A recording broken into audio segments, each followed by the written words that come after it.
Good morning विद्यार्थीओ, केम छो? मजामां? धोरण 10 विषय गुजराती। आज आपणे व्याकरणमां छंद भणीशुं।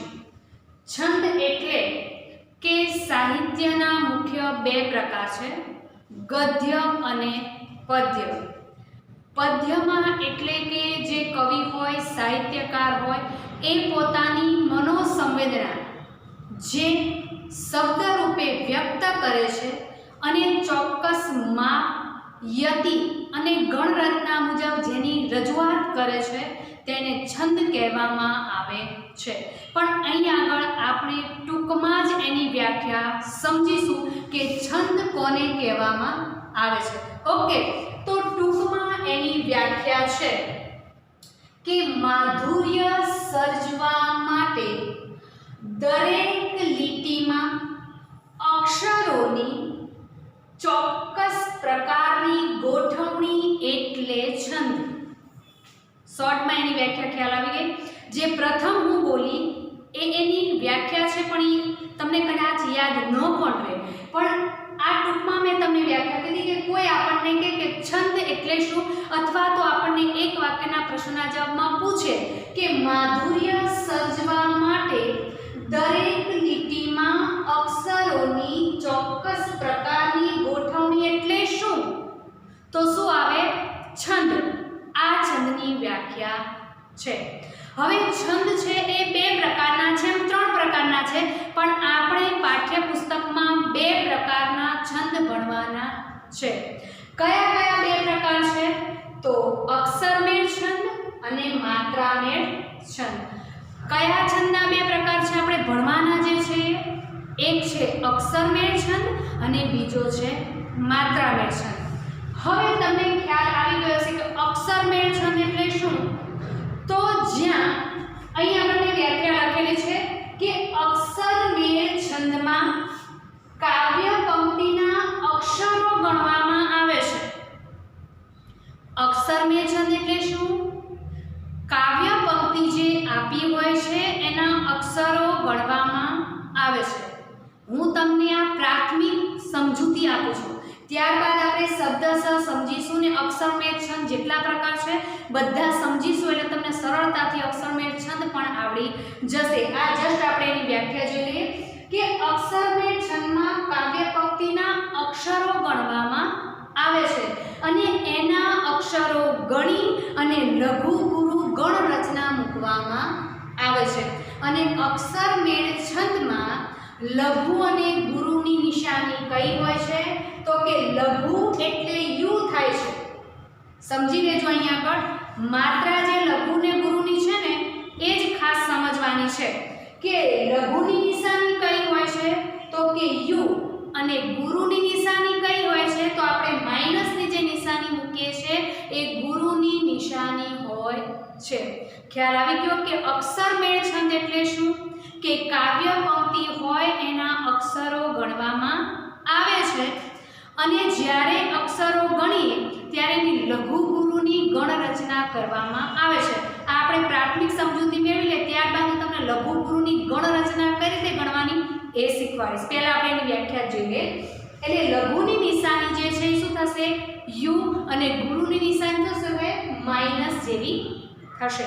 ઓકે, ત્યારબાદ માત્રામેળ છંદ। તો કે માત્રામેળ છંદ એટલે શું?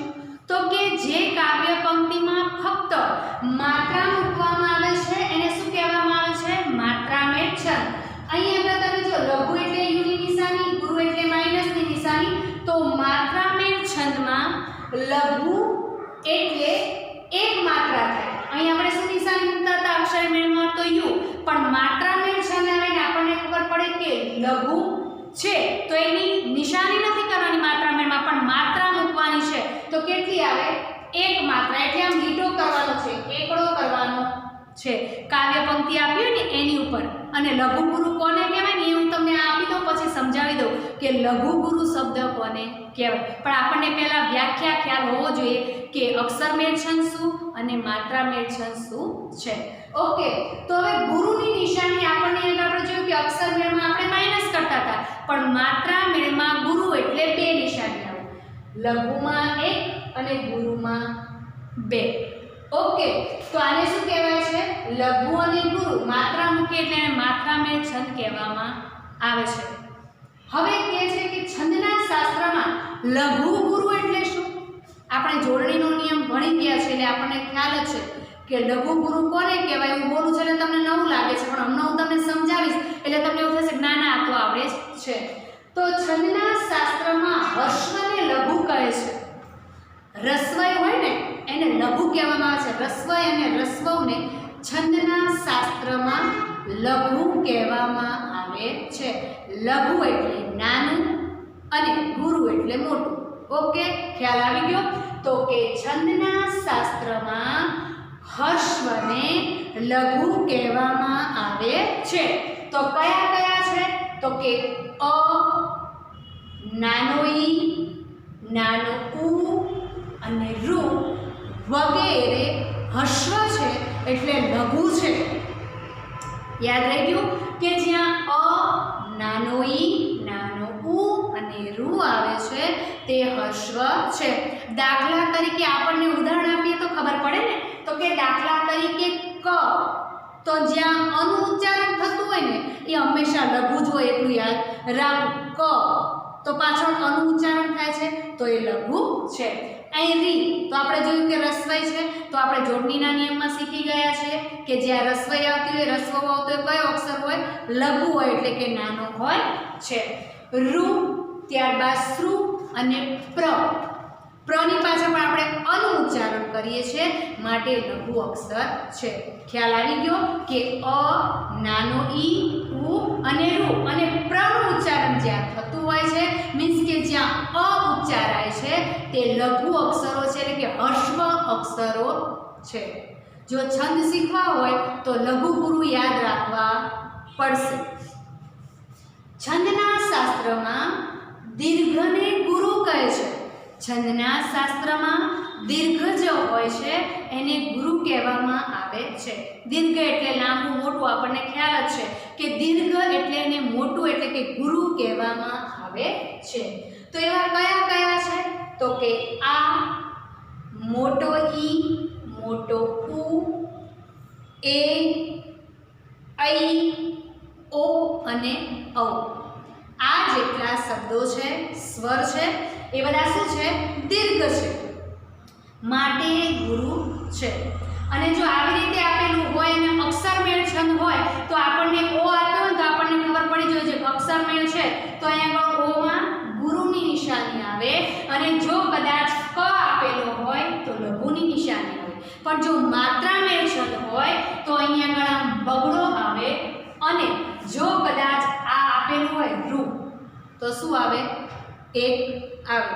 શબ્દસર સમજૂતી મેળવીશું એટલે આપણને ખ્યાલ આવી જશે.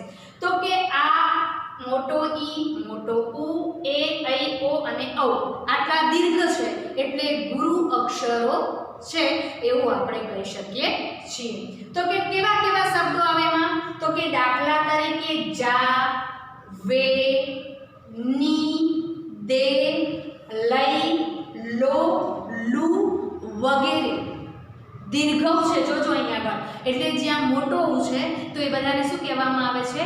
દીર્ઘ અક્ષર એટલે કે ગુરુ અક્ષરો કહેવામાં આવે છે. ખ્યાલ આવી ગયો આટલો બેઝિક કે અક્ષરમેળ છંદ કોને કહેવામાં આવે છે? લઘુ ગુરુની નિશાની કોને કહેવામાં આવે છે? અને માત્રામેળ છંદ કોને કહેવામાં આવે છે? અને એમાં માત્રા લઘુ હોય તો એક અને ગુરુ હોય તો બે માત્રા મૂકવામાં આવે છે. ખ્યાલ આવી ગયો? હવે જો આપણે છંદ શીખવા હોય તો એને યતિ, ગણ રચના અને તાલ અને ચરણ આપણે જોવા જરૂરી છે. તો હવે આપણે એ જોઈએ કે યતિ કોને કહેવાય, ચરણ કોને કહેવાય અને તાલ કોને કહેવામાં આવે છે. તો છંદ જો પૂરેપૂરા તમારે સમજૂતી મેળવવી હોય તો એ જેટલા નિયમો છે, જેટલું ગુરુ અને લઘુની નિશાની છે, ગુરુ અને લઘુની માત્રા કઈ છે અને ખાસ એની ગણ રચનાનું જે કોષ્ટક છે એ હું તમને ટૂંકમાં સમજાવીશ તો એ પણ સમજવું તમારે જરૂરી છે. યતિ, તાલ અને ચરણ આના પ્રમાણે છંદ નક્કી થાય છે. તો કે યતિ એટલે શું? યતિ એટલે કે કાવ્ય પંક્તિ તમને જે છંદની આપી હોય છે અને ત્યાં જ્યાં વિરામ આવે છે અથવા તો અનાયાસે તમારો શ્વાસ રોકાઈ જાય છે એને યતિ કહેવામાં આવે છે. યતિ એટલે શું? કાવ્ય પંક્તિ જ્યાં આપી હોય ત્યાં તમે બોલતા હોય ત્યાં અલ્પ વિરામ લાગેલો હોય અથવા તો તમારો શ્વાસ બોલતા અનાયાસે જ ત્યાં કુદરતી રીતે જ બંધ થઈ જાય, બોલવાનું અટકાણ થઈ જાય, તેને યતિ કહેવામાં આવે છે. ઓકે, પ્રશ્ન પૂછાઈ શકે કે યતિ એટલે શું? છંદમાં યતિ એટલે શું? તો આપણે જવાબ આપી શકીએ ને કે કાવ્ય પંક્તિમાં જ્યાં વિરામ આપેલો હોય અથવા તો અલ્પ વિરામ હોય અથવા તો અનાયાસે જ ત્યાં શ્વાસ રોકાઈ જાય અથવા તો વિરામ લેવાઈ જાય તેને યતિ કહેવામાં આવે છે. ઓકે, ખ્યાલ આવી ગયો. ત્યારબાદ તાલ. તો કે છંદમાં અમુક અંતરે ભાર મૂકવામાં આવે છે તેને તાલ કહેવામાં આવે છે.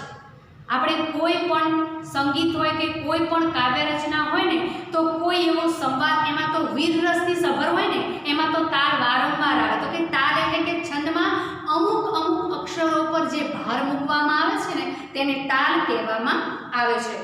અને હવે એને ચરણ. તો કે છંદના પૂરેપૂરા માપવાળી જે એક લીટી છે તેને ચરણ કહે છે.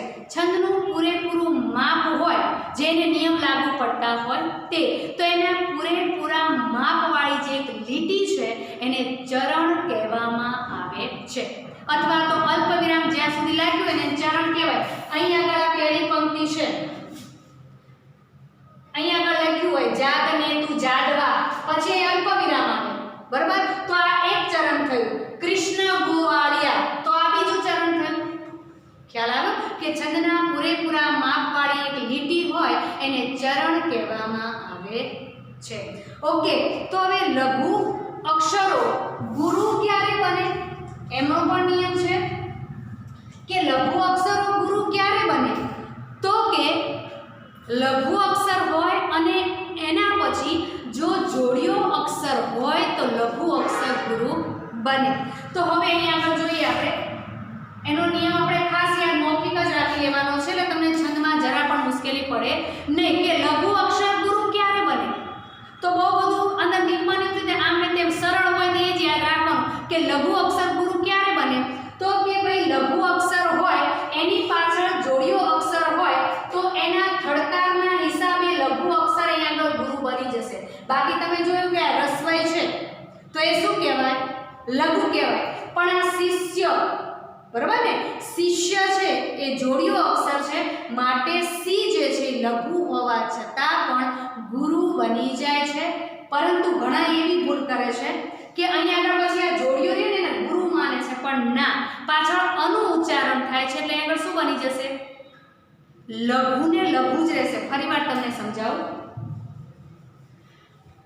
લઘુ અક્ષર ગુરુ ક્યારે બને? તો કે લઘુ અક્ષર પછી જો જોડિયો અક્ષર આવતો હોય તો જે આગળ લઘુ અક્ષર છે ગુરુ બને. તો કે કઈ રીતે? તો કે આ શિષ્ય જોડિયો અક્ષર છે તો એની આગળ રસ્વઈ છે તો રસ્વઈ હર્ષવઈ આપણે શું કહીએ છીએ? લઘુ કહીએ છીએ. તો અહીં આગળ આપણે જો અક્ષરમેળ છંદ કરતા હોય તો શું આવે? ગુરુની નિશાની આવે. અને જો માત્રામેળ છંદ કરતા હોય તો બે નિશાની આવે. પણ શિષ્ય એટલે પાછળ અ જ ઉચ્ચારાય છે એટલે આ તો લઘુ જ રહેશે. ખ્યાલ આવી ગયો? ઓકે. પરંતુ આની જગ્યાએ જો શિષ્યા લખેલું હોય, શિષ્યા લખેલું હોય તો આ તો ગુરુ બને પણ આ પણ ગુરુ થઈ જશે. કેમ? આપણે લઘુ ગુરુ અક્ષર જોયા કે અ, નાનો ઈ, નાનો રૂ. તો જ્યાં રસ્વઈ છે અને રસ્વવ છે એ બધા લઘુ છે અને ક્યાં દીર્ઘ છે, દીર્ઘય છે, દીર્ઘવ છે, અ, આ, ઈ, એ, ઐ, ઓ, ઔ આ બધા ગુરુ છે. ઓકે, તો ખ્યાલ આવી ગયો કે લઘુ અક્ષર ગુરુ ક્યારે બને? તો કે લઘુ અક્ષર પછી જો જોડિયો અક્ષર હોય તો લઘુ અક્ષર ગુરુ બને છે. ખાસ યાદ રાખજો, અહીં રસ્વઈ લીધી છે એટલે શું થશે? લઘુ. પણ પાછળ જોડિયો અક્ષર છે એટલે લઘુ અક્ષર શું બની જશે? ગુરુ. ફરીવાર હવે રસ્વઈ વગરનું લઉં એટલે તમને ખબર પડે. નષ્ટ, તો ન ને કાનો માત્ર નથી પણ પાછળ જોડિયો અક્ષર છે માટે ગુરુ બની જશે અને માત્રાને છંદમાં કરતા હોય ગણતરી તો એ 2 આવશે અને નષ્ટ એટલે આપણે અ જ બોલીએ છીએ એટલે આ લઘુ જ રહેશે. ઓકે, ખ્યાલ આવી ગયો? આ બધા નિયમો યાદ રાખવાના છે. એટલે જ્યારે આપણે ગણનું કોષ્ટક બનાવીએ અને અક્ષરમાળ છંદના જેટલા પ્રકારો છે, માત્રામેળ છંદના જેટલા પ્રકારો છે એ આપણે સમજીએ ત્યારે તમે આ બધા નિયમો યાદ રાખેલા હશે તો એમાં તમને સરળતા પડશે. ઓકે, ખ્યાલ આવી ગયો કે લઘુ અક્ષરો ગુરુ ક્યારે બને? લઘુ એટલે નાના, કે નાના અક્ષરો ગુરુ એટલે કે મોટા ક્યારે બને? તો કે એની પાછળ કોઈ જોડિયો અક્ષર હોય તો લઘુ અક્ષર ગુરુ બને છે. ઓકે, ખ્યાલ આવી ગયો? ત્યારબાદ ઘણીવાર અનુસ્વાર તીવ્ર હોય તો પણ ગુરુ અક્ષર બને છે. કેવી રીતે? તો કે પંકજ, ગંગા, વંદન. અહીં તમે જો અનુસ્વાર એટલો તીવ્ર છે કે તીવ્ર અનુસ્વારને લીધે તે અક્ષર ગુરુ ગણાય છે. ઓકે, ખ્યાલ આવી ગયો કે અનુસ્વાર તીવ્ર લાગેલો હોય, તમે બોલો તોય તમને ભાર લાગે, તમારો શ્વાસ વધારે વપરાય તો એ શું છે? ગુરુ અક્ષર છે. પંકજ તમે બોલશો એટલે ખ્યાલ આવશે, પંકજ તો પણ એ ગુરુ છે. ગંગા તો એ ગુરુ છે અને વંદન. ઓકે, તો અહીંયા આગળ આપણે જોયું કે જોડિયા અક્ષરો જે છે એની આગળ જો લઘુ હોય તો એ ગુરુ બને છે અને ત્યારબાદ આપણે જોયું કે અનુસ્વાર તીવ્ર હોય તો અનુસ્વારને હિસાબે પણ એ લઘુ અક્ષર ગુરુ બનતો હોય છે. ત્યારબાદ વિસર્ગ, જેટલું આપણે જોડણીમાં નિયમો જોયા હતા એટલા જ આપણને આગળ લાગુ પડે છે કે ભાઈ વિસર્ગ હોય તો વિસર્ગની આગળ પણ લઘુ અક્ષર હોય તો એ ગુરુ બની જાય છે. નિયમ ટૂંકમાં જ બધા યાદ રાખવાના એટલે આપણને વધારે યાદ પણ ન રાખવું પડે અને સરળતાથી યાદ રહી જાય કે વિસર્ગની આગળ લઘુ અક્ષર હોય તો લઘુ અક્ષર ગુરુ બની જાય છે. ઓકે, ટૂંકમાં યાદ રહી ગયું કે લઘુ અક્ષર ગુરુ ક્યારે બને? તો કે લઘુ અક્ષર પછી જો જોડિયો અક્ષર હોય તો લઘુ અક્ષર ગુરુ બને છે. ત્યારબાદ એકલો શબ્દ, એકલો વર્ણ હોય પણ એની ઉપર અનુસ્વાર તીવ્ર હોય તો તે ગુરુ બને છે. ત્યારબાદ બીજું શું જોયું કે વિસર્ગની પહેલા જો લઘુ અક્ષર હોય તો એ શું બની જાય છે? ગુરુ બની જાય છે. અને આ બધું યાદ રાખવા માટે થઈને આખી ગણ રચના છે. છંદની જે ગણ રચના છે લઘુ અક્ષરની બનેલી છે અને એ 8 છે. કઈ કઈ? તો કે ય, મા, તા, રા, જ, ભા, ન, સ, લ, ગા. 1 2 3 4 5 6 7 8 9 અને 10 યમતા રાજભાન સગા ગણ રચના છે. 1 2 3 4 5 6 7 અને 8 લગા એટલે લઘુ ગુરુ એ દરેકમાં હોય પણ 8 ગણ રચના એની છે. તો તમારે આ યાદ રાખો તો તમે છંદ ક્યારેય ભૂલી શકો નહીં. પણ એટલું યમતા રાજભાન સગા યાદ રાખવાથી આપણે કોષ્ટક અને લઘુ ગુરુની ગણ રચના આવડે નહીં. પણ આપણે એની સાથે સાથે જે કોષ્ટક છે હું તમને એને બતાવું છું જે તમને યાદ રખાવશે કે ભાઈ કઈ રીતે યાદ રાખો. તો અહીં તમે જુઓ કે ગણ રચના આપણે પ્રશ્ન પણ પૂછાય છે કે છંદની ગણ રચના કઈ છે? છંદની ગણ રચના કઈ છે? તો ય, મા, તા, રા, જ, ભા, ન, સ, લ, ગા. આ એની ગણ રચના છે. શેની? છંદની. ઓકે, હવે આપણે જોઈએ અહીંયા આગળ ગણ. તો કે ય ગણ, તો કે ય, મા, તા. પછી આગળ મ તો મા, તા, રા. પછી આગળ ત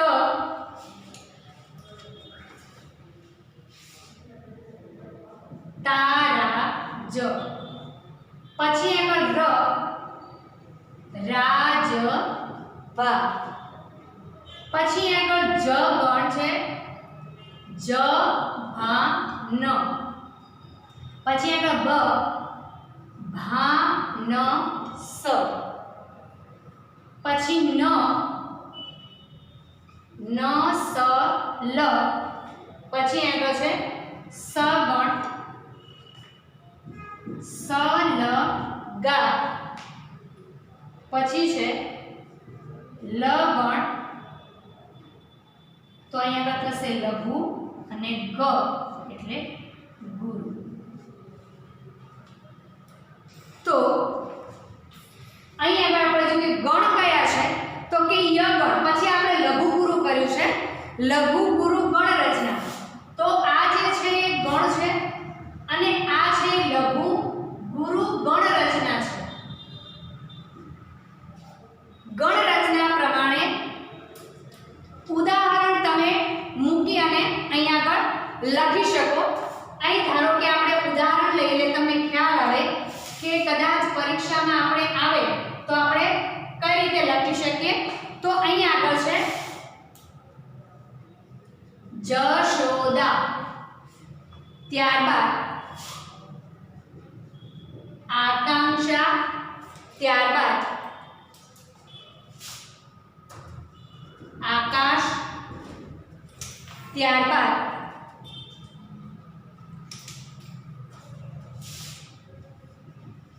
માનવી, સદૈવ, વૈભવ,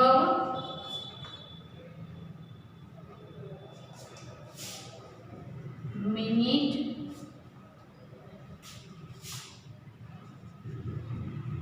વલ્લભી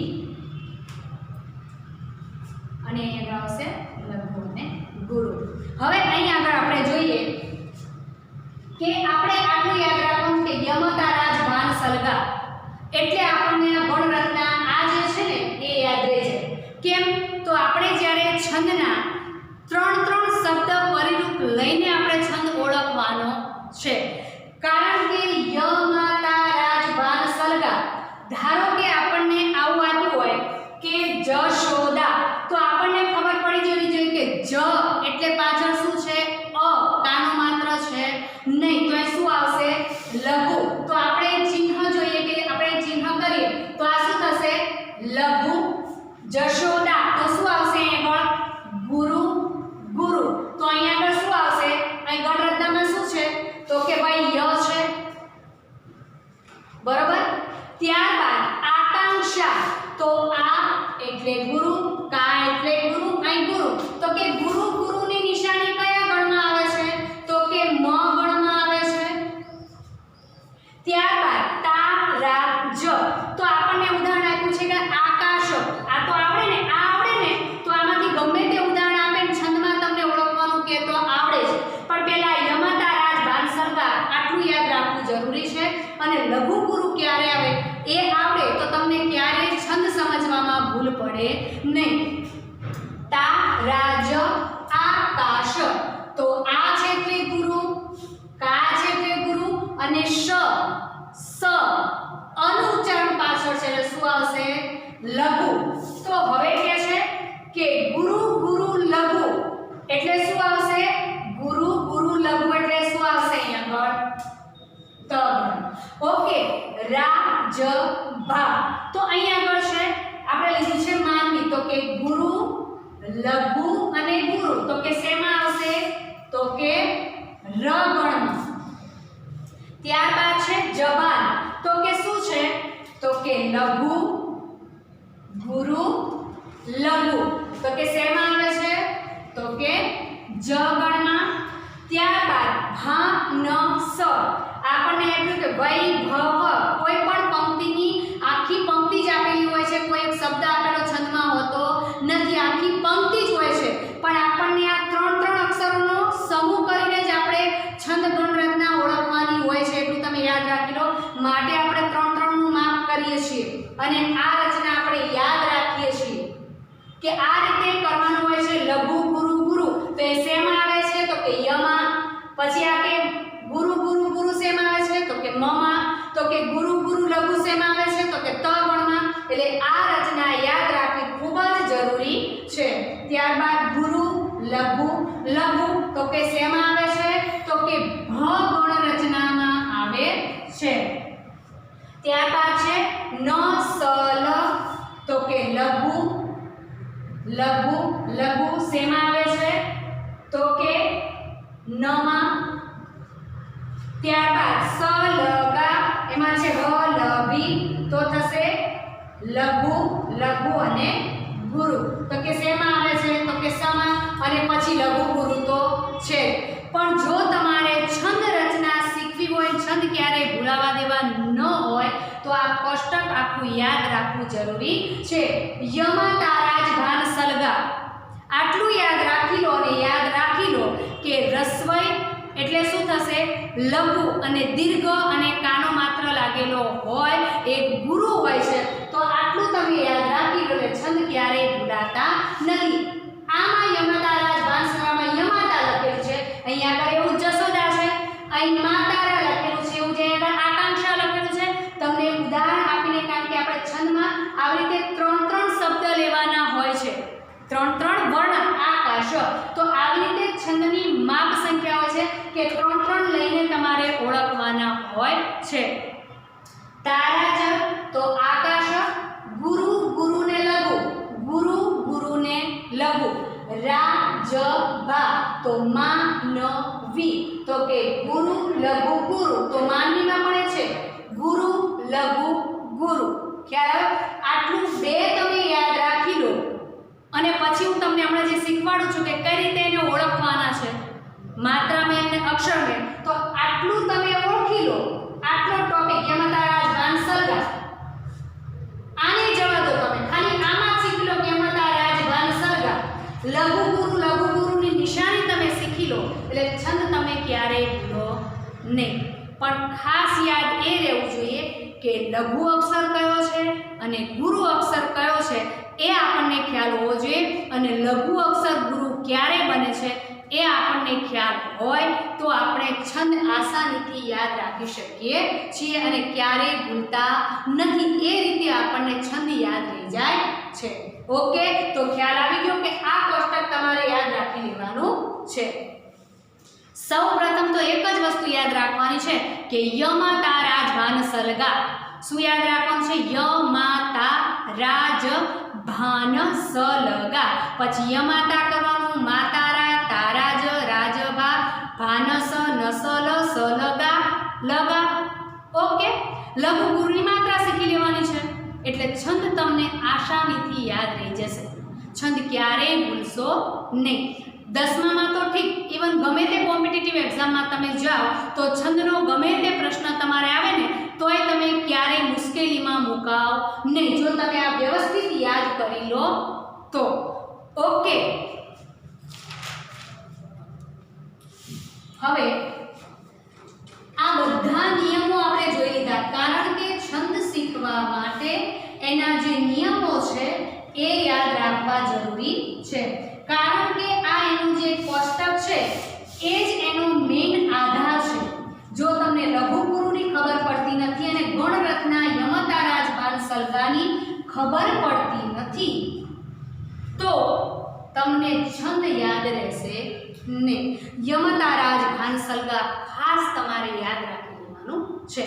હવે આપણે 3 જે તમને યમતા, માતારા, તારાજા કહેતી હતી ને એ પ્રમાણે આપણે અક્ષરમેળ છંદ પહેલા તો જોઈએ કે આપણે જેટલા ભણવાના છે હું તમને છંદ કહી દઉં કે અક્ષરમેળ છંદ પહેલા ભણીશું.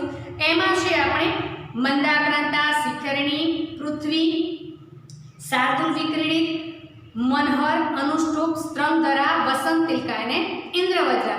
તો પહેલા આપણે લઈશું શિખરિણી છંદ. પહેલા આપણે શું શીખીશું? આ કયો છંદ છે? તો કે અક્ષરમેળ છંદનો પ્રકાર છે. કયો? તો કે શિખરિણી છંદ. શિખરિણી છંદ. તો શિખરિણી છંદમાં અક્ષર 17 હોય છે. શિખરિણી છંદમાં અક્ષર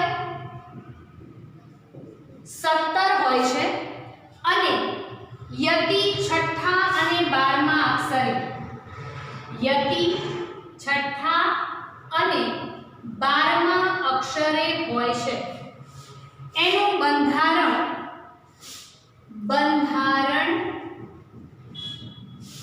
ય મ ન સ વ લ ગા. આ શું આવ્યું? મેં તમને જે યમતારા ભાન સલગા શીખવાડ્યું ને એ આવશે. એ તમે હમણાં જોજો, હું તમને શીખવાડું. એટલે યમન સભલગા. તો કે અક્ષર 17 હોય છે, યતિ છઠ્ઠા અને 12મા અક્ષરે હોય છે.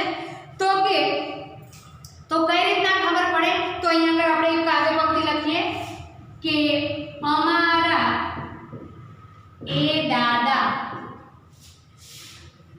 વિપુલ વડના ઝુંડ સરખા. હવે આવી આપણને પંક્તિ આપેલી હોય તો આપણે શું કરવાનું છે કે 3 ના વિભાગ પાડવાના છે. મેં તમને પહેલા જ કીધું કે 3 શબ્દ જે હોય છે ને વિભાગ પાડવાના હોય છે. યમાતા, માતારા, તારજ, ભાનસ, નસલ, સલગા. એ રીતના બરાબર. તો અહીંયા અમારા એ દાદા વિપુલ વડના ઝુંડ સ અને રખા અલગ થઈ ગયું. હવે જોજો અહીંયા આગળ અ છે એટલે શું આવશે? લઘુ. માત્રા મેળ છંદ હોય તો જ માત્રા મૂકવાની છે, બાકી શું કરવાનું? લઘુની નિશાની. પણ આપણને યાદ રહેવું, સૌથી પહેલો તો છંદ આપે ને એટલે એના અક્ષર ગણી જોવાના. અહીં તમે ગણો 1 2 3 4 5 6 7 8 9 10 11 12 13 14 15 16 અને 17 કેટલા અક્ષર થયા? તો કે 17. પરીક્ષામાં આવું કંઈ આપેલું હોતું નથી, ફક્ત કાવ્ય પંક્તિ જ આપેલી હોય છે. એટલે સર્વપ્રથમ આપણે શું કરવાનું કે 17 અક્ષર થાય છે. 1 2 3 4 5 6 7 8 9 10 11 12 13 14 15 16 અને 17 અક્ષર થાય છે. અને પછી એના વિભાગ પાડવાના. તો કે લઘુ, અહીંયા આગળ માં છે એટલે શું થશે? ગુરુ. અક્ષર મેળ છંદમાં શું આવે છે? લઘુ ગુરુની નિશાની આવે છે, માત્રા આવતી નથી. ગુરુ. પછી આ એ છે એટલે પણ શું થશે? ગુરુ ગુરુ ગુરુ. ઓકે. પછી આગળ શું થશે? લઘુ લઘુ અને ગુરુ. પછી છે વડના, તો લઘુ લઘુ ગુરુ. પછી એ થશે ગુરુ લઘુ લઘુ અને એ થશે લઘુ અને ગુરુ. તો હવે તમે જો કે અહીંયા આગળ બંધારણમાં લઘુ ગુરુ ગુરુ એ શેમાં છે? તો કે ય ગણમાં. આપણે કોષ્ટક શીખ્યા ને યમતા રાજ બાર સલગા, તો એમાં યમાં તમે જો તો ય માતા, તો ય એટલે લઘુ, માતા એટલે ગુરુ ગુરુ. તો ય માતા, તો એમાં લઘુ ગુરુ ગુરુની નિશાની શેમાં આવે છે? તો કે ય ગણમાં. તો એ શું મૂકવાનું? ય. પછી કે ય માતા રાજ બાર સલગા, તો કે ય ગણમાં તો લઘુ ગુરુ ગુરુ આવે છે, પણ ગુરુ ગુરુ ગુરુની નિશાની કયા ગણમાં આવે છે? તો માતારા, તો મ ગણમાં આવે છે. પછી કહે છે કે લઘુ લઘુ ગુરુ એ શેમાં આવે છે?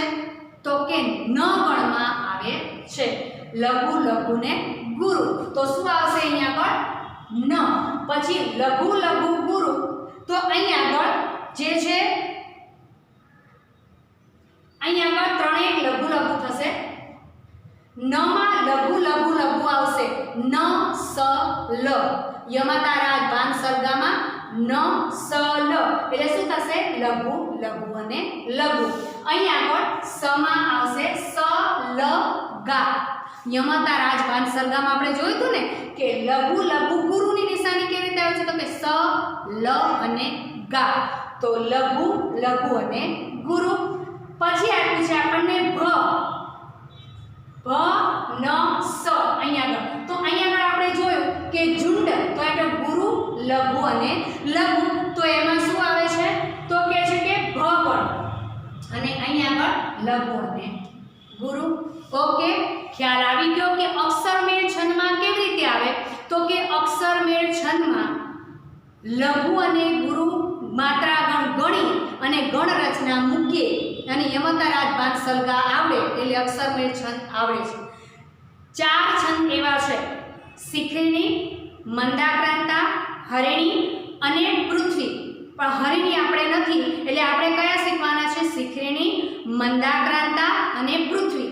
આ ત્રણેયના 17 અક્ષર છે. પણ એની પણ હું તમને ટ્રીક કહી દઈશ કે 17 અક્ષર ત્રણેયના સરખા હોય પણ કઈ રીતે ઓળખવો કે આ મંદાક્રાંતા છે, શિખરિણી છે કે પૃથ્વી છે.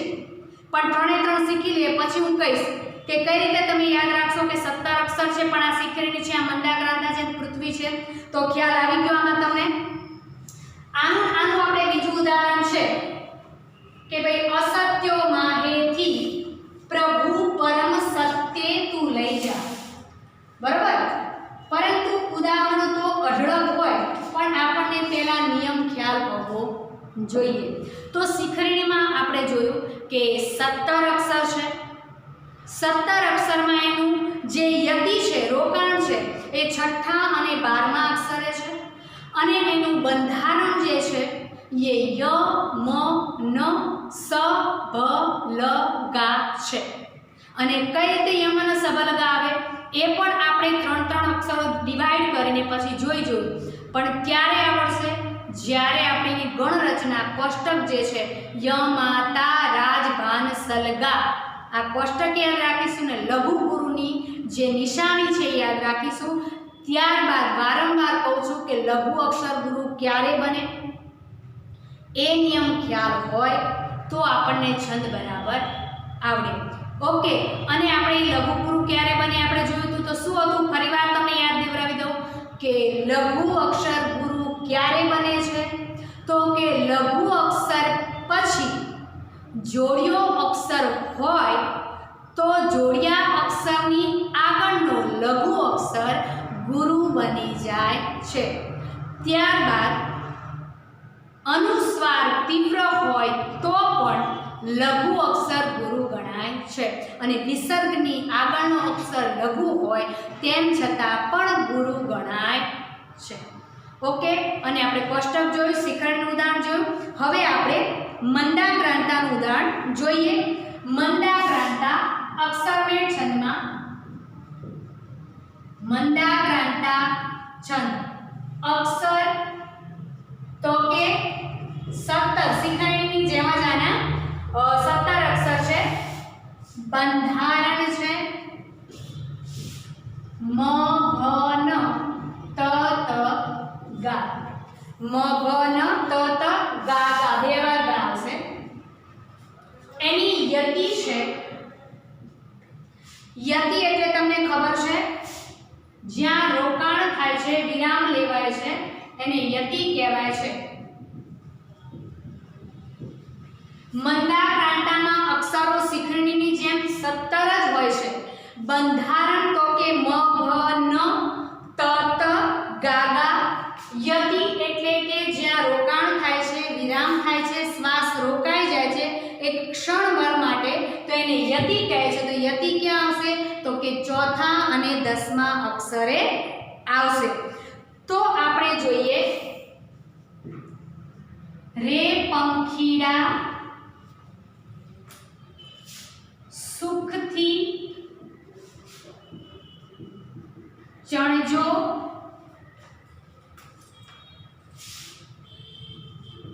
ગીતવા કાંઈ ગાજો. હવે આને આપણે શું કરીશું? 3 માં ડિવાઈડ કરીશું. રે પંખીડા, સુખ પછીથી ચણ, જોગી, વા કાંઈ. હવે આપણે આગળ જોઈએ કે રે પંખીડા તો રે પંખી તો રની ઉપર માત્ર છે કેવો આવશે અક્ષર? ગુરુ. તો અહીં શું આવશે? ગુરુની નિશાની પંગ. હમણાં આપણે જોયું કે અનુસ્વાર તીવ્ર હોય તો પંકજ. આપણે લખ્યું હતું તો પ છે એટલે શું આવશે? ગુરુની નિશાની આવશે. અહીં આગળ ખ ઉપર દીર્ઘય છે એટલે શું આવશે? ગુરુની નિશાની આવશે. ત્યારબાદ અહીં આગળ શું આવશે? ડા છે એટલે ગુરુ. સુખમાં જો તો શું આવશે? લઘુ આવશે। ત્યારબાદ અહીંયા આગળ શું આવશે તો કે ગુરુ, કારણ કે થીમાં શું છે દીર્ઘય છે, ચ અને અણમાં કઈ નથી, ચ માં પણ પાછળ અ ઉચ્ચારાય છે, અણમાં પણ પાછળ અ છે અને અ છે એ અશ્વ છે એટલે લઘુ છે, નાનો છે, તો શું આવશે લઘુ લઘુ। જો એટલે શું થશે ગુરુ, ગ માં પણ દીર્ઘય છે, ગુરુ અને લઘુ આવશે। ત્યારબાદ હવે અહીંયા આગળ વા, ગુરુ, ગુરુ અને લઘુ, અહીંયા આગળ ગુરુ અને ગુરુ। તમે તમારા અંદર કોષ્ટકમાં તમે યાદ રાખ્યું હોય તો યમતા રાજભાન સલગા, તો યમાતા તો માતારા એટલું કોષ્ટકમાં આવે છે, માતારા તો શું આવે, મામાં પણ કાનો છે તો ગુરુ, તામાં પણ કાનો છે એટલે ગુરુ, રામાં પણ કાનો છે એટલે શું આવે એટલે કે મ પણ અહીંયા આગળ આવશે, ગુરુ, ગુરુ અને ગુરુ એટલે કયો ગણ આવે અહીંયા આગળ મ ગણ આવે। તો અહીંયા આગળ જ્યારે આપણે આવી માત્રા મૂકીએ છીએ એટલે આ નિશાનીઓ બધી કયા ગણમાં છે આપણને યાદ હોવી જોઈએ, તો એ મ ગણ છે। પછી અહીંયા આગળ જોઈએ આપણે ગુરુ, લઘુ, લઘુ તો એ શેમાં હશે તો કે ભ ગણમાં, ગુરુ, લઘુ, લઘુ તો શેમાં છે તો કે છે કે ન માં, બરોબર। તો અહીંયા આગળ લખ્યું છે કે ગુરુ, ગુરુ, લઘુ તો શું આવશે ત, અહીંયા પણ આવશે ત અને આગળ ગુરુ અને ગુરુ। ઓકે, ખ્યાલ આવી ગયો કે મ, ભ, ન, ત, ત, ગા। શિખરણી, મંદાક્રાંતા, હરિણી અને પૃથ્વી આ ચારે છંદ 17 અક્ષરના છે, પણ એમાં એવું છે કે મેં તમને કહ્યું હતું કે શીખવાડીશ તો 17 અક્ષર હોય છે, તો એ ટૂંકમાં તમે જોઈ લો, હું તમને શીખવાડું એ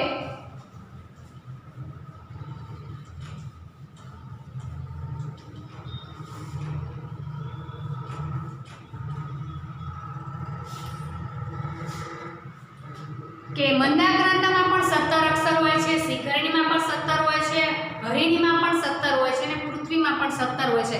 પણ અહીંયા એક જોવા જેવી વાત એ છે કે 1 2 3 4 5 6 7 8 9 મંદાક્રાંતા છંદ જે છે ને એના 17 અક્ષર થતા હોય ને પહેલો, બીજો ને ત્રીજો એટલે શરૂઆતમાં અહીં તમે જોયું કે રે પંખીડા, બરોબર। તો અહીં તમે જોયું કે ગુરુ, ગુરુ ને ગુરુ। પછી એની પહેલા આપણે શિખરણીમાં જોયું હતું કે અમારા એ દાદા, અમારા એ દાદા। તો જ્યારે તમને પરીક્ષામાં એવી રીતે આપ્યું હોય કે 17 અક્ષરો છે, તમે ગણીને કે 17 અક્ષરો છે, પણ આપણને ખબર નથી પડતી કે મંદાક્રાંતા છે, પૃથ્વી છે કે શિખરણી છે, તો શું યાદ રાખવાનું કે 17 અક્ષર થાય છે અને શરૂઆતના શબ્દો જે પહેલો, બીજો ને ત્રીજો એટલે કે 1 2 અને 3 જો શરૂઆતના અક્ષરો અહીંયા આગળ ગુરુ થતા હોય 1 2 અને 3 તો એ મંદાક્રાંતા હોય। 17 અક્ષર હોય ને શરૂઆતમાં અહીંયા આગળ ગુરુ હોય તો એ શું થાય મંદાક્રાંતા હોય છે। ત્યારબાદ ચોથો, પાંચમો ને છઠ્ઠો તમે આ લીધો 1 2 3 4 5 અને 6 ગુરુ, ગુરુ ને ગુરુ। ખ્યાલ આવે છે ને શું કહું છું?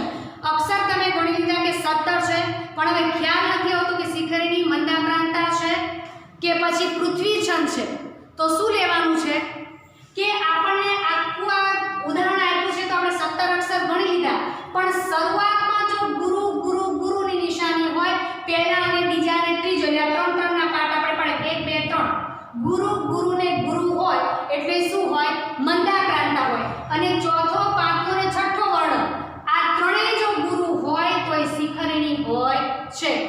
અને હરિણી તો આપણે અત્યારે છે નહીં, પણ તેમ છતાં સાતમો, આઠમો ને નવમો જો ગુરુ હોય આના પછીનો ગુરુ આવતો અને 17 અક્ષર હોય, શરૂઆતમાં જો ગુરુ, ગુરુ હોય તો એ મંદાક્રાંતા હોય, ચોથો, પાંચમો ને છઠ્ઠો હોય તો એ શિખરણી હોય, સાતમો, આઠમો ને નવમો હોય તો હરિણી હોય, પણ જો આ ત્રણમાંથી એકે લાગુ ના પડતા 17 અક્ષર હોય તો એ પૃથ્વી છંદ હોય।